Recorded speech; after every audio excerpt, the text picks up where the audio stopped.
विद्यार्थी मित्र 10 नंबरचा टॉपिक इलेक्ट्रोस्टॅटिक्स या टॉपिकच्या बाबतीत या अगोदर 2 यूट्यूब लेक्चर्स आपली झालेले आहेत आणि या अगोदरच्या यूट्यूब लेक्चरमध्ये आपण कुलम्स लॉ, त्याच्यानंतर डायइलेक्ट्रिक कॉन्स्टंट याचा मिनिंग, त्याच्यानंतर चार्ज ऑफ 1 कुलम म्हणजेच युनिट चार्ज याची डेफिनेशन पाहिली, इलेक्ट्रिक फील्डची कन्सेप्ट पाहिली, इलेक्ट्रिक इंटेन्सिटी याचं मिनिंग आणि त्याचं एक्सप्रेशन या गोष्टी पाहिलेल्या आहेत. आता या तिसऱ्या लेक्चरमध्ये आपण सुरुवातीला इलेक्ट्रिक लाईन्स ऑफ फोर्स याचा मिनिंग आणि त्याच्या प्रॉपर्टीज पाहणार आहोत. तर इलेक्ट्रिक लाईन ऑफ फोर्स याचा मिनिंग असं आहे, जर कुठल्याही चार्जची इलेक्ट्रिक फील्ड असेल, तुम्हाला आठवत असेल की इलेक्ट्रिक फील्ड म्हणजे एक रिजन असतो, एक स्पेस असते की त्या रिजनमध्ये दुसरा कुठलाही चार्ज आला तर त्या चार्जवरती फोर्स एक्झर्ट होतो. असा जो रिजन आहे त्याला आपण इलेक्ट्रिक फील्ड असं म्हणतो.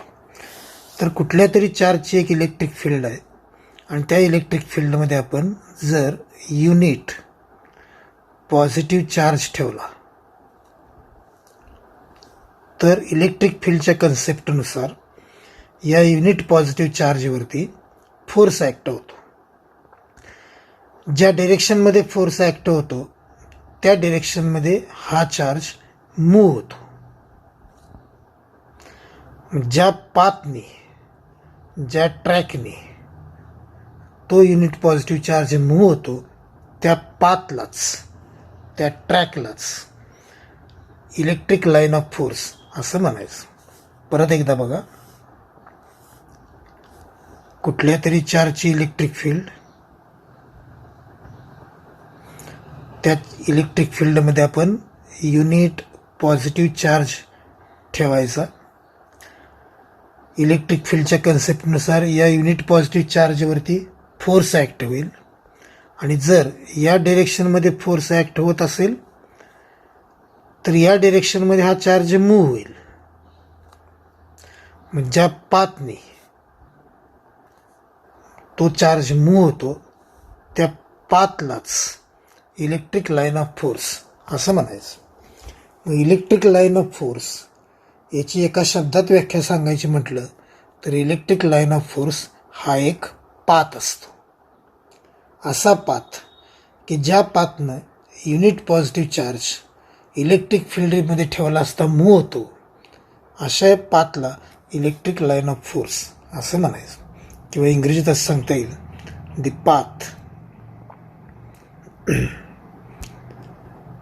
Path along which unit positive charge moves when placed in an electric field is called as electric line of force. Electric फील्डमध्ये युनिट पॉझिटिव्ह चार्ज ठेवला असता ज्या पाथने मूव्ह होतो त्या पाथलाच इलेक्ट्रिक लाईन ऑफ फोर्स असं म्हणायचं. The path along which unit positive charge moves when placed in an electric field is called as electric line of force. आता याच्यानंतर त्याच्या प्रॉपर्टीज आपण पाहणार आहोत. Properties of electric lines of force. पहिल्या प्रॉपर्टीचा आशय असा आहे, समजा एक पॉझिटिव्ह चार्ज असेल आणि एक निगेटिव्ह चार्ज असेल तर electric line of force he start होताना पॉझिटिव्ह चार्जपासून होते आणि तिचा शेवट निगेटिव्ह चार्जला होतो. Electric line of force start होताना पॉझिटिव्ह चार्जपासून आणि तिचा शेवट हा निगेटिव्ह चार्जला होतो. त्यामुळे ह्या ज्या ॲरोच्या डिरेक्शन्स आहेत त्या महत्त्वाच्या आहेत. ह्या अशा असल्या पाहिजेत की त्याच्यातून असं लक्षात आलं पाहिजे की electric line of force positive चार्जपासून स्टार्ट झालेली आहे आणि निगेटिव्ह चार्जला तिचा शेवट झाला आहे. हे जे ॲरोज आहेत हे असे असता उपयोगी नाहीत. त्या ॲरोपासून असा अर्थ निघाला पाहिजे की electric line of force positive चार्जपासून स्टार्ट झाली आणि तिचा शेवट निगेटिव्ह चार्जला झाला आहे, असा अर्थ त्या ॲरोमधून निघाला पाहिजे. तर पहिली प्रॉपर्टी हीच आहे की electric line of force starts from positive charge and ends on negative charge. Electric line of force positive चार्जपासून स्टार्ट होते आणि त्याचा शेवट निगेटिव्ह चार्जला होतो. ही पहिली property. Electric line of force starts कुठून? From positive charge and ends कुठं? On negative charge. Electric line of force starts from positive charge and ends on negative charge. आता दुसऱ्या प्रॉपर्टीचा आशय बघू. समजा एखादी इलेक्ट्रिक लाईन ऑफ फोर्स असेल. इलेक्ट्रिक लाईन ऑफ फोर्सवरचा हा एक पॉईंट आहे. या पॉईंटला इलेक्ट्रिक इंटेन्सिटी ई याची डिरेक्शन जाणून घ्यायची असेल तर या पॉईंटला एक टँजंट काढायची, स्पर्शिका काढायची. टँजंटची जी डिरेक्शन असेल तीच डिरेक्शन त्या पॉईंटला असणाऱ्या इलेक्ट्रिक इंटेन्सिटी ईची डिरेक्शन असते. टँजंटची जी डिरेक्शन असते तीच डिरेक्शन त्या पॉईंटला असणाऱ्या इलेक्ट्रिक इंटेन्सिटीची असते. परत या लक्षात घ्या, या पॉईंटला इलेक्ट्रिक इंटेन्सिटी ईची डिरेक्शन जाणून घ्यायची असेल तर या पॉईंटला एक टँजंट काढायची. टँजंटची जी डिरेक्शन असेल तीच डिरेक्शन त्या पॉईंटला असणाऱ्या इलेक्ट्रिक इंटेन्सिटी ईची डिरेक्शन असते. म्हणून दुसरी प्रॉपर्टी अशी आहे, the tangent drawn at any point two the line of force gives the direction of electric intensity at that point. परत एकदा लक्ष घ्या.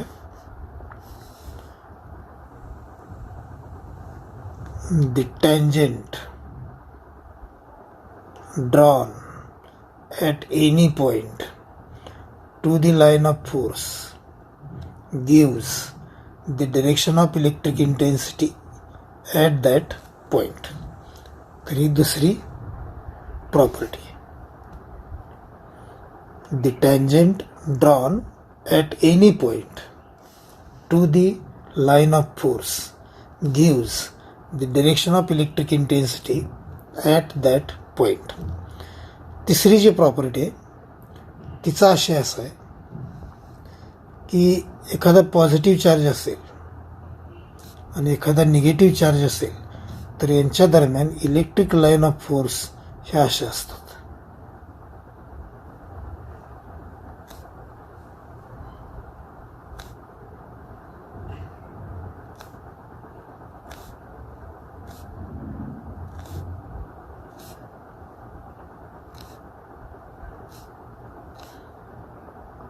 पॉझिटिव्ह चार्ज आणि निगेटिव्ह चार्ज यांच्या दरम्यानच्या इलेक्ट्रिक लाईन्स ऑफ फोर्स. आता फिगरमध्ये मी साधारण 7-8 इलेक्ट्रिक लाईन्स ऑफ फोर्स काढल्या, पण यातल्या कुठल्याही दोन लाईन्स एकमेकींना कुठेही छेदत नाही आहेत. पॉझिटिव्ह चार्ज निगेटिव्ह चार्ज यांच्या दरम्यान ज्या इलेक्ट्रिक लाईन्स ऑफ फोर्स आहेत त्या इलेक्ट्रिक लाईन्स ऑफ फोर्स एकमेकींना कुठेही छेदत नाहीत. आणि तिसरी प्रॉपर्टी हीच आहे की two lines never intersect each other. अशी तिसरी प्रॉपर्टी. टू लाईन्स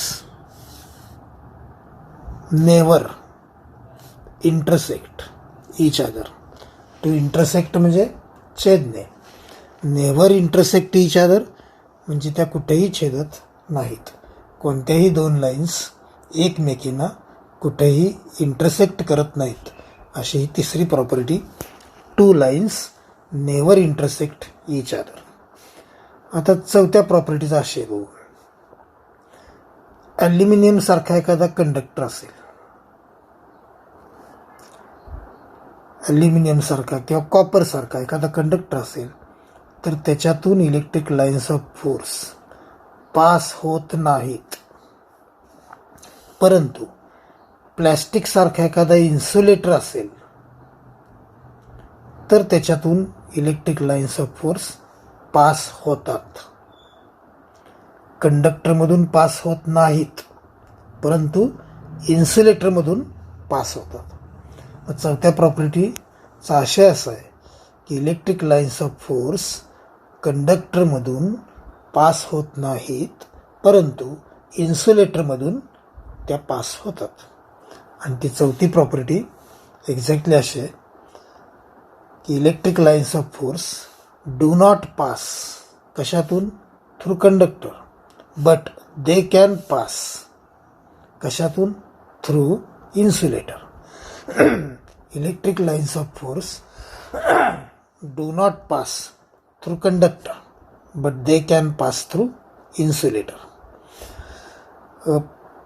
पाचव्या प्रॉपर्टीचा आशय असा आहे की जिथं electric lines of force crowded असतात, गर्दी असते, तिथं इलेक्ट्रिक इंटेन्सिटी ईची किंमत ही लार्ज असते, जास्त असते. जिथं electric lines of force crowded असतात, तिथं इलेक्ट्रिक इंटेन्सिटी ईची किंमत ही लार्ज असते. असा पाचव्या प्रॉपर्टीचा आशय आहे. आणि पाचवी प्रॉपर्टी नेमकी अशी आहे की electric lines of force are crowded. कुठं? In the region where electric intensity is large. जिथं इलेक्ट्रिक इंटेन्सिटी लार्ज, तिथं electric lines of force crowded. Electric lines of force are crowded in the region where electric intensity is large. आणि याच्या उलट, याच्या exactly उलट सहावी property. मग तिचा आशय काय असेल? तर जिथं इलेक्ट्रिक लाईन्स ऑफ फोर्स गर्दी करून नसतात, वाईडली सेपरेटेड असतात, तिथं इलेक्ट्रिक इंटेन्सिटीची किंमत ही कमी असते, स्मॉल असते. अशी सहावी property. Electric lines of force are widely separated in the region where electric intensity is small. पाचव्याच्या एकदम उलट अशी सहावी property. Electric lines of force are widely separated in the region where electric intensity is small. त्यानंतर सातवी property बघू आपण पुढच्या स्लाइडमध्ये. त्या सातव्या प्रॉपर्टीचा आशय असा आहे, जर एखादी युनिफॉर्म इलेक्ट्रिक फील्ड असेल, युनिफॉर्म एकसारखी, तिथं इलेक्ट्रिक लाईन्स ऑफ फोर्स हे पॅरलल असतात, स्ट्रेट असतात आणि इक्विडिस्टंट असतात. उदाहरण द्यायचं झालं तर दोन चार्जड शीट आहेत, दोन चार्जड शीट, एका शीटवरती पॉझिटिव्ह चार्ज आहे तर दुसऱ्या शीटवरती निगेटिव्ह चार्ज आहे. मग यांच्या दरम्यान जी स्पेस आहे, दोन शीटच्या मध्ये जी स्पेस आहे, त्या स्पेसमध्ये जी इलेक्ट्रिक फील्ड असते ती युनिफॉर्म असते. आणि जर युनिफॉर्म इलेक्ट्रिक फील्ड असेल तर या दोन शीटच्या दरम्यान ज्या इलेक्ट्रिक लाईन्स ऑफ फोर्स आहेत त्या अशा असतात, स्ट्रेट, पॅरलल, इक्विडिस्टंट, हे असे असतात. आणि ती सातवी प्रॉपर्टी एक्झॅक्टली अशी आहे, in uniform electric field electric lines of force are straight, शिवाय कशा? पॅरलल, आणि शिवाय कशा? तर equidistant. In uniform electric field electric lines of force are straight, parallel and equidistant. याच्या उलट आठवी आणि शेवटची प्रॉपर्टी आहे, युनिफॉर्म इलेक्ट्रिक फील्डऐवजी जर इलेक्ट्रिक फील्ड नॉन युनिफॉर्म असेल तर इलेक्ट्रिक लाईन्स ऑफ फोर्स ह्या कर्व्ड असतात. उदाहरणार्थ आपण मग अशी पाहिलं की पॉझिटिव्ह चार्ज असेल आणि निगेटिव्ह चार्ज असेल तर यांच्या दरम्यान ज्या इलेक्ट्रिक लाईन्स ऑफ फोर्स आहेत त्या अशा कर्व्ड असतात.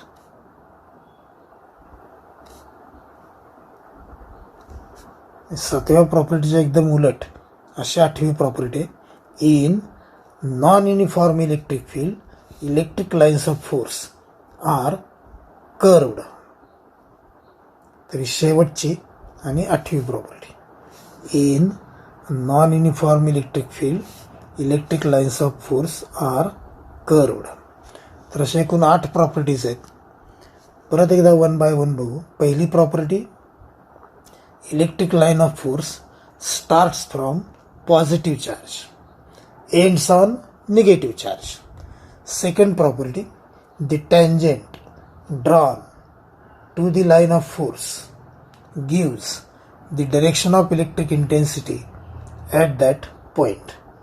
Third property, two lines never intersect each other. Fourth property, electric lines of force do not pass through conductor but they can pass through insulator. Fifth property, the electric lines of force are crowded in the region where electric intensity is large. आणि या उलट sixth property, electric lines of force are widely separated in the region where electric intensity is small. Seventh property आत्ताही स्क्रीनवरती आहे. In uniform electric field electric lines of force are straight, parallel and equidistant. And last property, in non-uniform electric field, electric lines of force are curved. आता पुढे जाऊ आपण. Next article आहे electric flux. याच्यामध्ये आपल्याला इलेक्ट्रिक फ्लक्सचं मिनिंग पाहायचं आहे. तर इलेक्ट्रिक फ्लक्सचा मिनिंग अगदी थोडक्यात सांगायचं म्हटलं तर number of electric lines of force म्हणजे इलेक्ट्रिक फ्लक्स. जस्ट आपण इलेक्ट्रिक लाईन्स ऑफ फोर्सचा मिनिंग आणि प्रॉपर्टीज पाहिलेत. त्याच्याशी रिलेटेडच हे आर्टिकल आहे की the number of electric lines of force म्हणजे इलेक्ट्रिक फ्लक्स. थोडक्यात इलेक्ट्रिक लाईन्स ऑफ फोर्सची संख्या म्हणजे इलेक्ट्रिक फ्लक्स. आणि अगदी करेक्ट सांगायचं म्हटलं डेफिनेशन तर त्या डेफिनेशनचा आशय असा आहे, एखादा एरिया असेल तर एरियामधून पास होणाऱ्या number of electric lines of force म्हणजे इलेक्ट्रिक फ्लक्स. किंवा इंग्रजीत डेफिनेशन असे, the number of electric lines of force passing through given area is called as electric flux through that area. परत एकदा ऐका. The number of electric lines of force passing through given area is called as electric flux through that area. आणि ती definition असे exactly, the number of electric lines of force passing through given area is called as electric flux through that area. पण लक्षात ठेवायसाठी एवढं पुरेसं आहे. The number of electric lines of force म्हणजे इलेक्ट्रिक फ्लक्स. इलेक्ट्रिक फ्लक्सचं थोडक्यात meaning सांगायचं झालं तर number of electric lines of force म्हणजे इलेक्ट्रिक फ्लक्स. आता याच्याबद्दल एक कमेंट आहे. ते कमेंट पाहण्यापूर्वी इलेक्ट्रिक इंटेन्सिटी डेफिनेशन पाहावी लागेल. इलेक्ट्रिक इंटेन्सिटीची एक डेफिनेशन आपण या अगोदर पाहिल्या. तुम्हाला आठवत असेल की इलेक्ट्रिक इंटेन्सिटी ईची mathematical definition E is equal to F by Q naught. ही इलेक्ट्रिक इंटेन्सिटीची मॅथमॅटिकल डेफिनेशन आहे.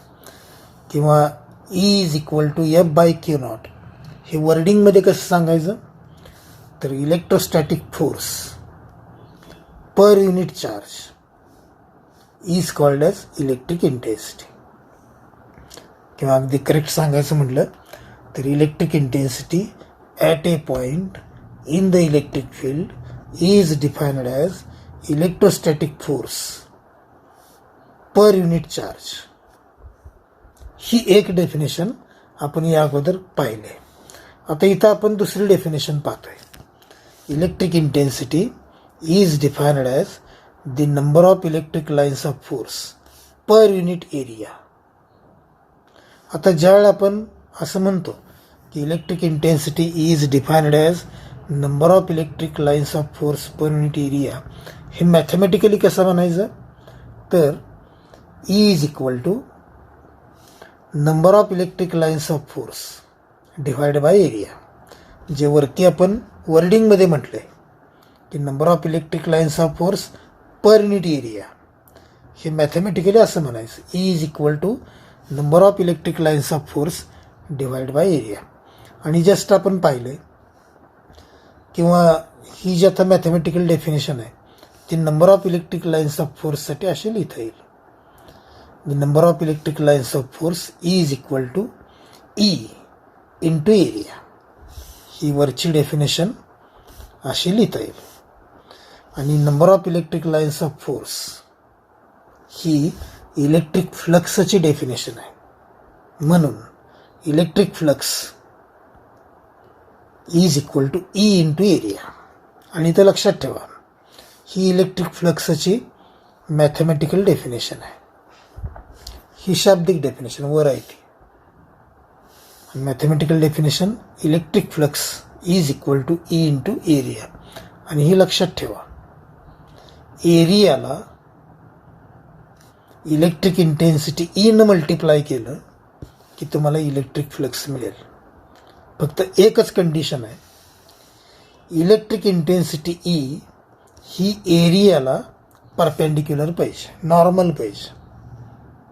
नॉर्मल परपेंडिक्युलर एकच शब्द आहेत. परत एकदा मी काय सांगतो लक्षात घ्या. इलेक्ट्रिक फ्लक्सची ही जी मॅथमॅटिकल डेफिनेशन आहे ती लक्षात ठेवणं आवश्यक आहे. ती लक्षात कशी ठेवायची, तर एरियाला इलेक्ट्रिक इंटेन्सिटी E न मल्टिप्लाय केलं की इलेक्ट्रिक फ्लक्स मिळतं. फक्त कंडिशन एक आहे की इलेक्ट्रिक इंटेन्सिटी E एरियाला नॉर्मल पाहिजे, म्हणजेच परपेंडिक्युलर पाहिजे. जर इलेक्ट्रिक इंटेन्सिटी E एरियाला परपेंडिक्युलर असेल तर एरियाला E न मल्टिप्लाय केलं की आपल्याला इलेक्ट्रिक फ्लक्स मिळेल. आणि याच्यानंतर आपण दोन केसेस पाहणार आहोत. इलेक्ट्रिक इंटेन्सिटी इज नॉर्मल म्हणजेच परपेंडिक्युलर टू एरिया DS. ही केस 1. फिगरमध्ये हा एरिया DS दाखवला आहे आणि एरिया DSला इलेक्ट्रिक इंटेन्सिटी E नॉर्मल आहे किंवा परपेंडिक्युलर आहे.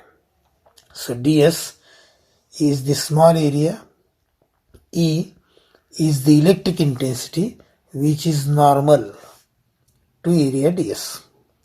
असं जर असेल तर electric flux through DS, electric flux through DS याची किंमत मिळवताना जस्ट म्हटल्याप्रमाणे एरियाला इलेक्ट्रिक इंटेन्सिटी E न मल्टिप्लाय करायचं.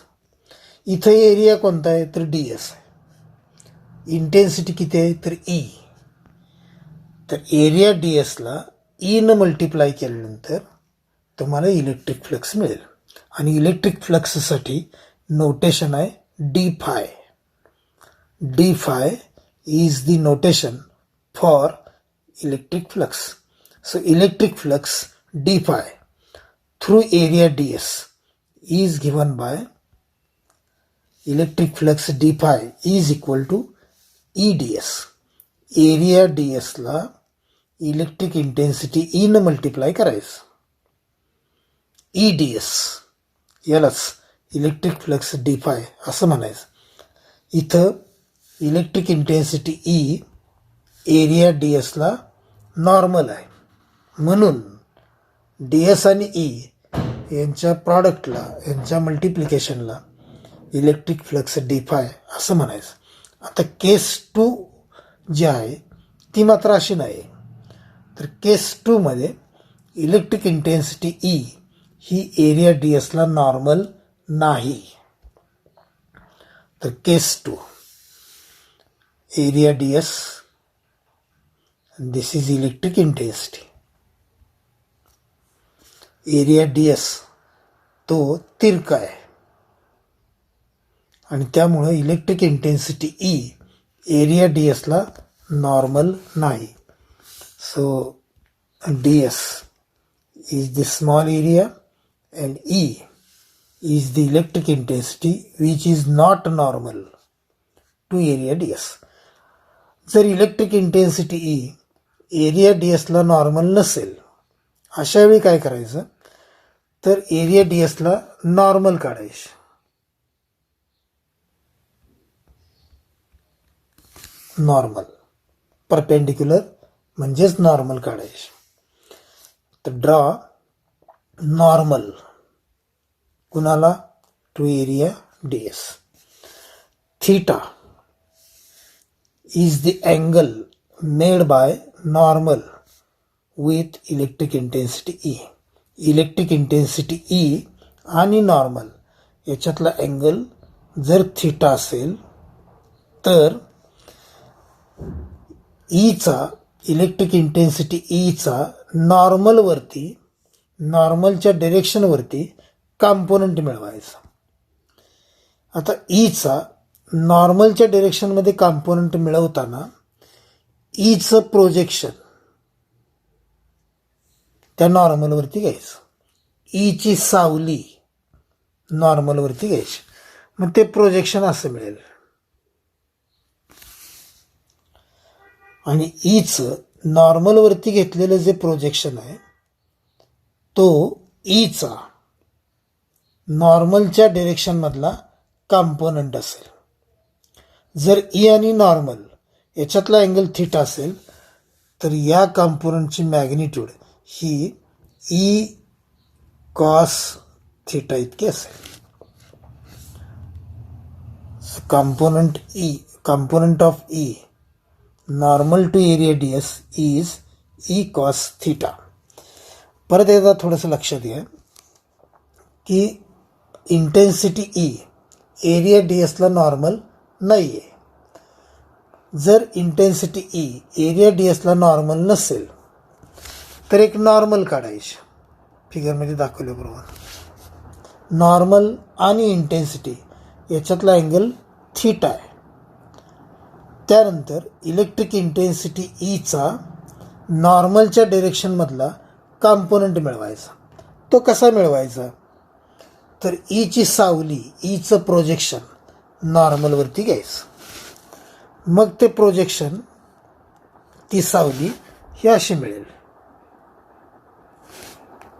ईचं प्रोजेक्शन, ईची सावली नॉर्मलच्या डिरेक्शनमध्ये मिळेल. ते जे प्रोजेक्शन आहे, ती जी सावली आहे, तिची मॅग्निट्यूड ई कॉस थीटा इतकी असेल.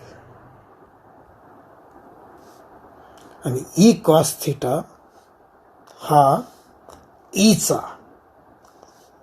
कॉम्पोनंट असेल, कॉम्पोनंट ऑफ ई, आणि तो एरिया ds ला नॉर्मल असेल. आता इथं आपल्याला दोन इंटेन्सिटी आहेत, एक ई आणि दुसरी ई कॉस थीटा. दोनपैकी जी इंटेन्सिटी नॉर्मल आहे ती विचारात घेऊन इलेक्ट्रिक फ्लक्स डी फायची किंमत मिळवायची. ई आणि ई कॉस थीटा या दोन इंटेन्सिटीपैकी नॉर्मल असणारी इंटेन्सिटी कोणती, तर ई कॉस थीटा. मग ई कॉस थीटा ही इंटेन्सिटी विचारात घेऊन इलेक्ट्रिक फ्लक्स डी फाय याची किंमत मिळवायची. आणि जस्ट सांगितल्याप्रमाणे इंटेन्सिटी आणि एरिया यांचा गुणाकार घेतला की तुम्हाला इलेक्ट्रिक फ्लक्स डी फाय मिळतं.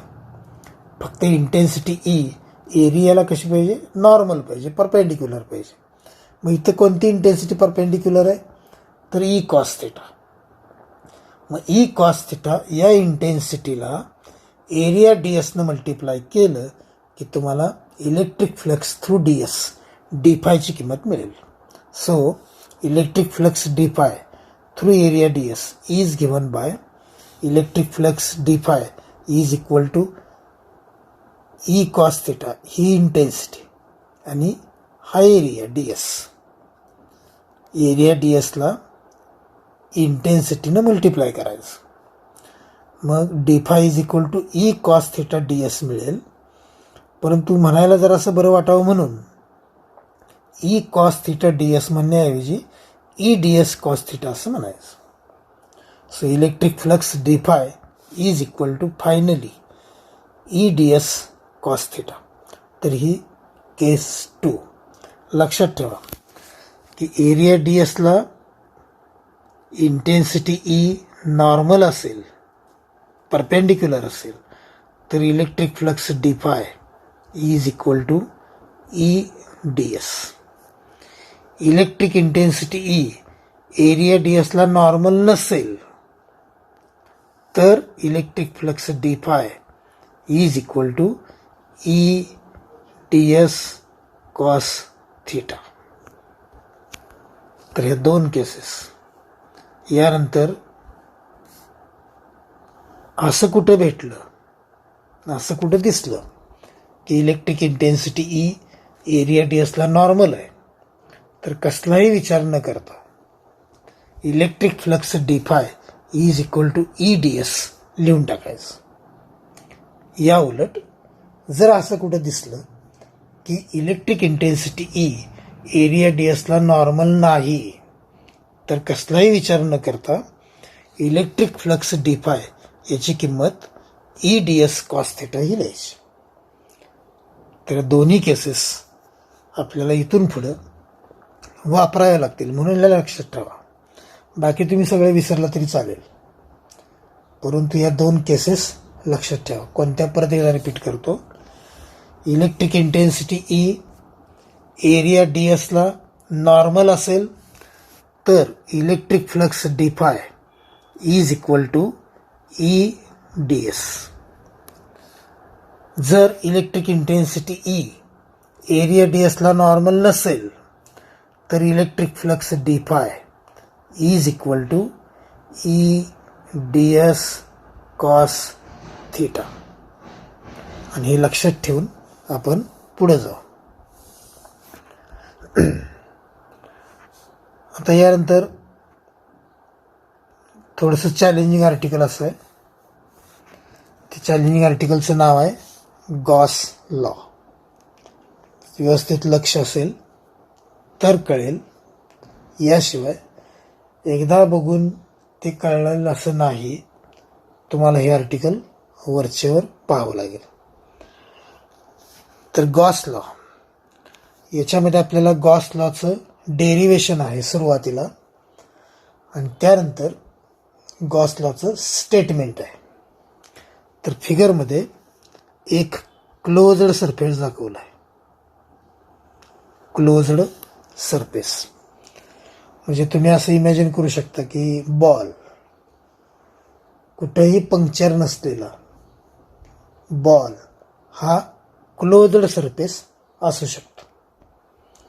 आणि त्या क्लोज्ड सरफेसच्या आत चार्जेस आहेत. Figure shows a closed surface, आणि त्या क्लोज्ड सरफेसच्या आत चार्जेस आहेत Q1, Q2, Q3 dot dot dot असे अनेक चार्जेस आहेत. Q1, Q2, Q3 dot dot dot are the charges inside the closed surface.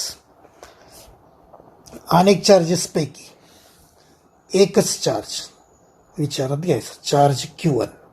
फिगरमध्ये O या ठिकाणी Q1 हा जो चार्ज आहे तोच फक्त विचारात घ्यायचा. इतर चार्जेस फिगरमध्ये दाखवलेले नाहीत. ते सगळे चार्जेस दाखवायचं म्हटलं तर फिगरमध्ये गिचमिडपणा येईल. परंतु लक्षात ठेवा की क्लोज्ड सरफेस आहे आणि त्याच्या आत अनेक चार्जेस आहेत Q1, Q2, Q3 dot dot dot, आणि अनेक चार्जेसपैकी एकच चार्ज Q1 की जो O या पॉइंटला आहे तेवढाच फक्त विचारात घ्यायचा. So figure shows a closed surface, there are number of charges inside the closed surface, those charges are Q1, Q2 dot dot dot dot, and consider only one charge Q1 which is at point O. Then P. फिगरमध्ये P हा एक point दिसतोय बघा, इथं आहे. P any point and distance OP, point O आणि point P यांच्यामधलं distance हे R इतकं आहे. So P any point and distance OP is R. आता याच्या अगोदर दुसऱ्या लेक्चरमध्ये आपण इलेक्ट्रिक इंटेन्सिटी ईचं एक्सप्रेशन मिळवलं आणि ते एक्सप्रेशन असं आहे, E is equal to 1/4πε0 Q by R². हे इलेक्ट्रिक इंटेन्सिटी ईचं एक्सप्रेशन आपण दुसऱ्या लेक्चरमध्ये मिळवलं. चार्ज Q पासून R इतक्या डिस्टन्सवर इलेक्ट्रिक इंटेन्सिटी एवढी असते. E is equal to 1/4πε0 Q by R². परत एकदा मी काय म्हटलं ते लक्षात घ्या. चार्ज Q पासून R इतक्या डिस्टन्सवरती इलेक्ट्रिक इंटेन्सिटी ही E which is equal to 1/4πε0 Q by R² इतकी असते. आता जी फिगर आपण पाहतोय त्या फिगरमध्ये चार्ज Q ऐवजी Q1 आहे, परंतु डिस्टन्स R इतकंच आहे.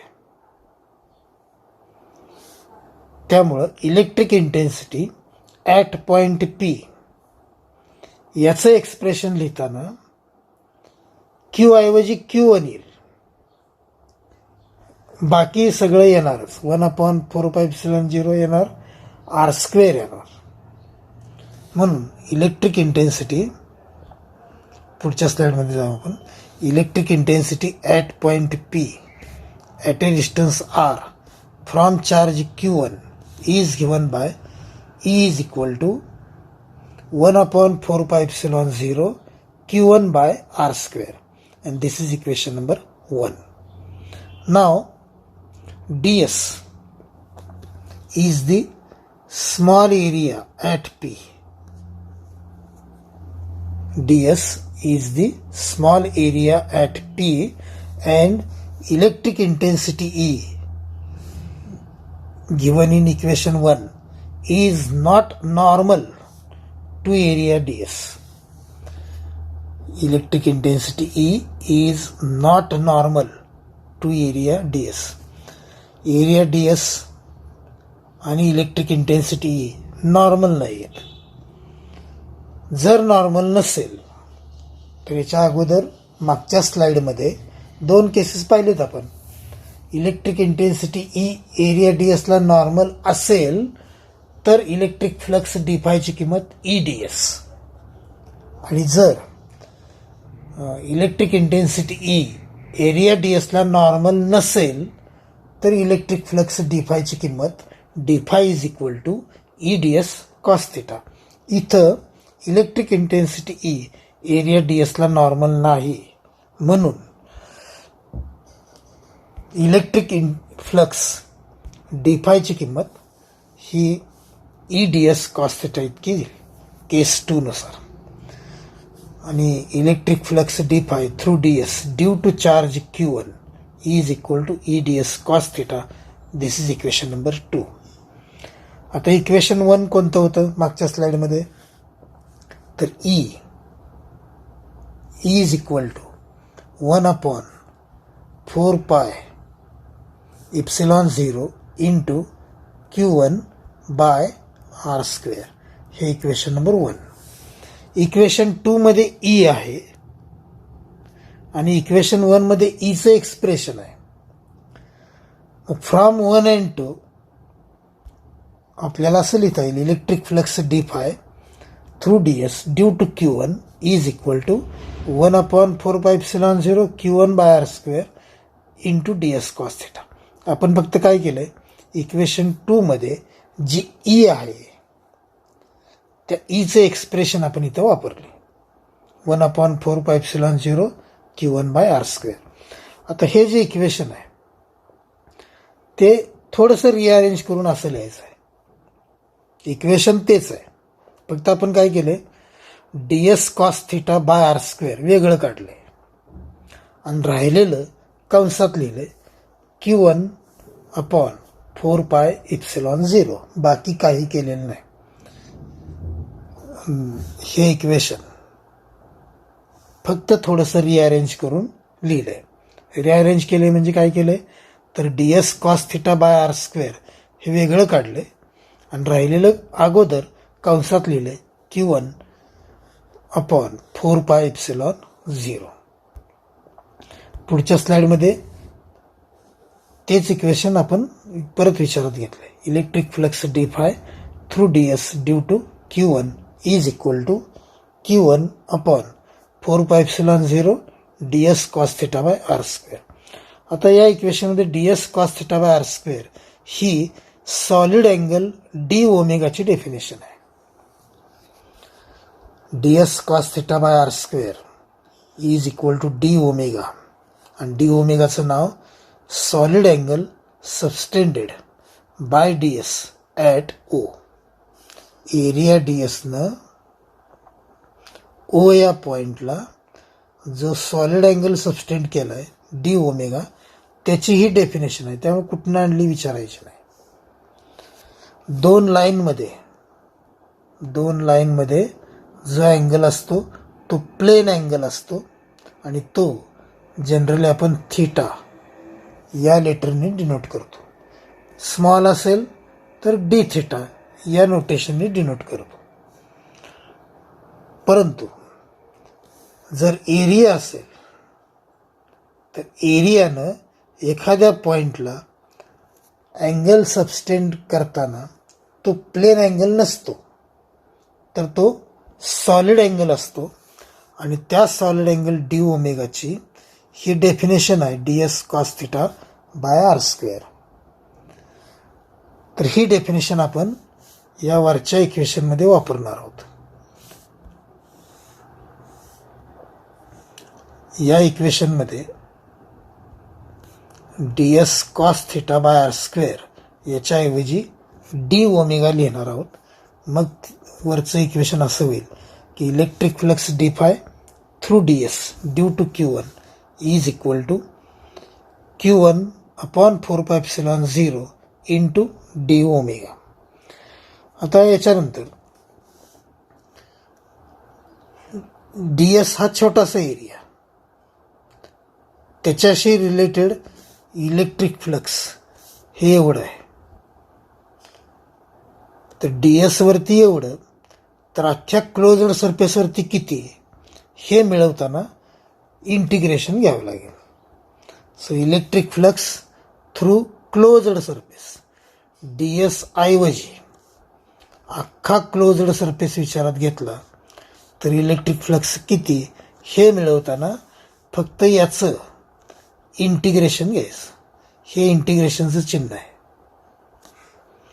आणि वाचायचं कसं नीट आहे का, electric flux d phi through closed surface due to Q1 is equal to integration, हे जे चिन्ह आहे ते integration Q1 upon 4πε0 d omega. ही शेवटची स्टेप आहे तशी पुढच्या स्लाइडमध्ये आपण विचारात घेऊ.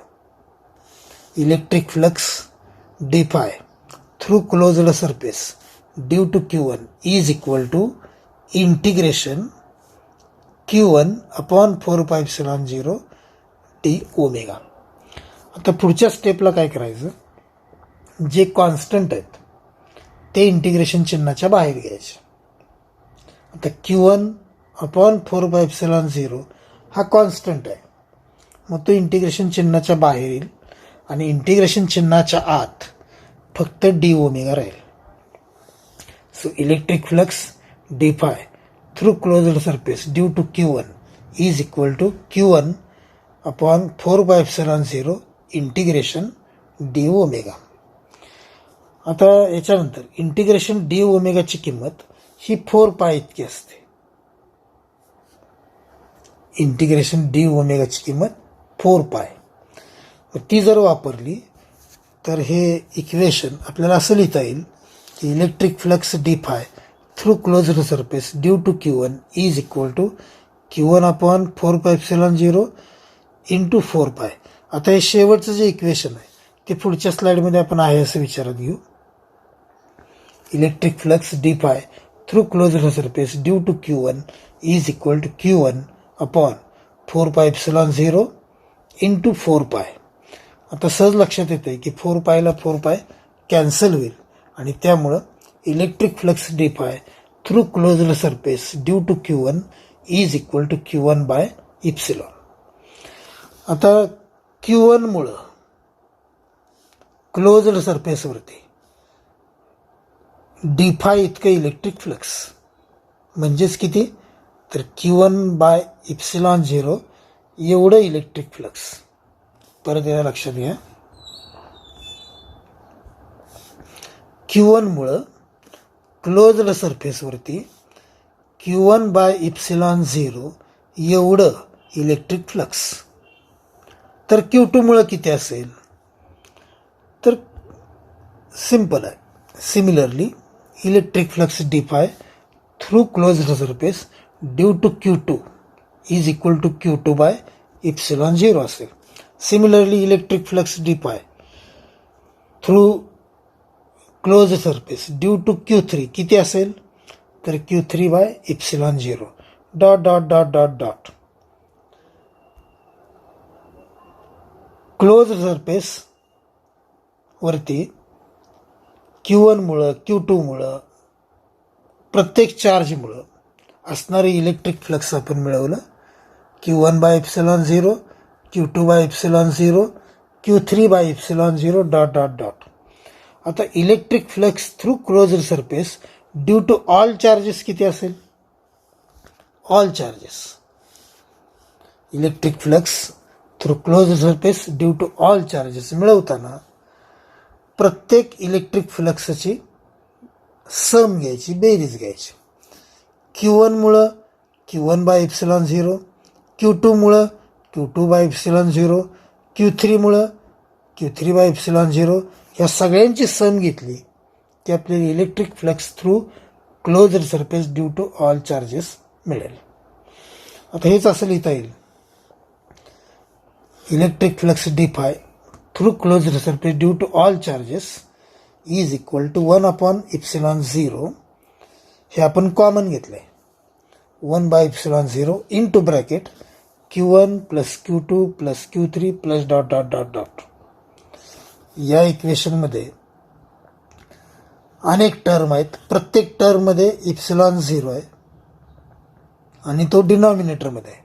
म्हणून 1 बाय इप्सिलॉन 0 जर कॉमन घेतलं तर electric flux d phi through closed surface due to all charges is equal to 1 by epsilon 0 into bracket Q1 plus Q2 plus dot dot dot dot असं लिहिता येईल. आता ही लास्ट स्टेप पुढच्या स्लाइडमध्ये आपण आहे अशी विचारात घेऊ. Electric flux d phi through closed surface due to all charges is equal to 1 by epsilon 0 into bracket Q1 plus Q2 plus Q3 plus dot dot dot. हेच असं लिहिता येईल की electric flux through closed surface due to all charges is equal to summation Q divided by epsilon 0. Summation Q कुणाबद्दल लिहिलं तर या ब्रॅकेटबद्दल लिहिलं.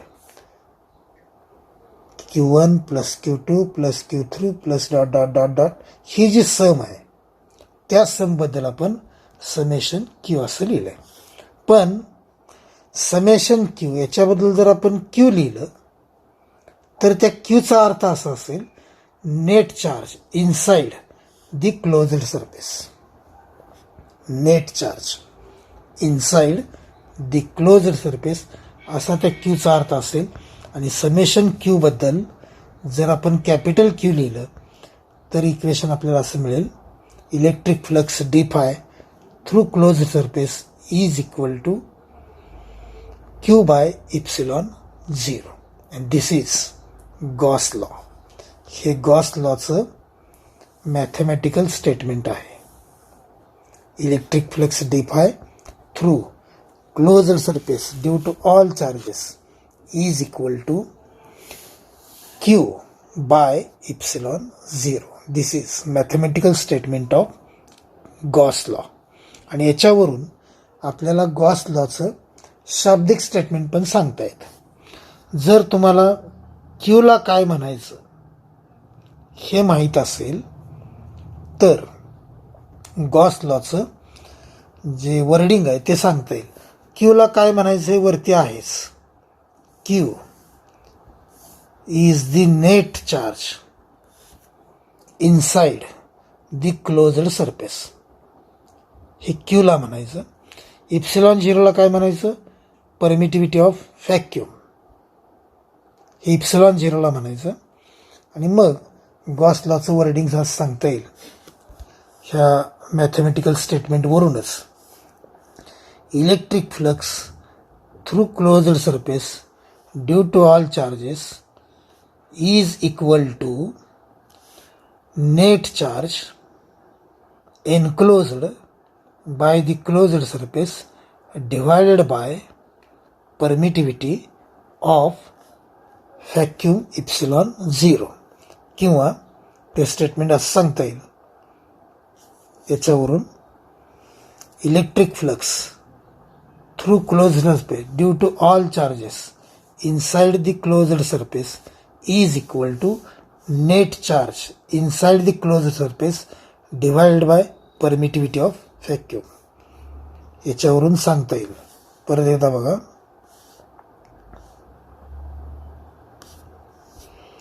Electric flux through closed surface due to all charges inside the closed surface is equal to net charge inside the closed surface divided by permittivity of vacuum epsilon 0. हे Gauss लॉचं statement. Electric flux through closed surface due to all charges inside the closed surface is equal to net charge enclosed किंवा inside the closed surface divided by permittivity of vacuum. So this is Gauss law. Statement is electric flux through closed surface due to all charges inside the closed surface is equal to net charge inside the closed surface divided by permittivity of vacuum epsilon 0. आपण इथं थांबणार आहोत. पण या आजच्या लेक्चरमध्ये आपण काय काय पाहिलं तर इलेक्ट्रिक लाईन ऑफ फोर्सचा मिनिंग, इलेक्ट्रिक लाईन ऑफ फोर्सच्या प्रॉपर्टीज, इलेक्ट्रिक फ्लक्स याचा मिनिंग, इलेक्ट्रिक फ्लक्स याची mathematical definition. Electric flux is equal to E into area. याच्यावरून 2 केसेस. पहिली case electric flux d phi through d S is equal to E d S. ही केव्हा वापरायची? When E is normal to d S. दुसरी case electric flux d phi through d S is equal to E d S cos theta. ही केव्हा वापरायची? When E is not normal to area d S. आणि त्यानंतर शेवटी आपण Gauss लॉचं derivation पाहिलं आणि शेवटी गॉस लॉचं स्टेटमेंट पाहिलं. गॉस लॉ काहीसा चॅलेंजिंग असा भाग आहे. एकदा समजलं नाही तर ते डेरिवेशन 2-3 वेळा पहा, मग समजेल. आणि एकदा का डेरिवेशन लक्षात आलं की तुम्हाला गॉस लॉचं स्टेटमेंट पण शेवटच्या इक्वेशनवरून सांगता येईल. आपण इथं थांबतोय. धन्यवाद.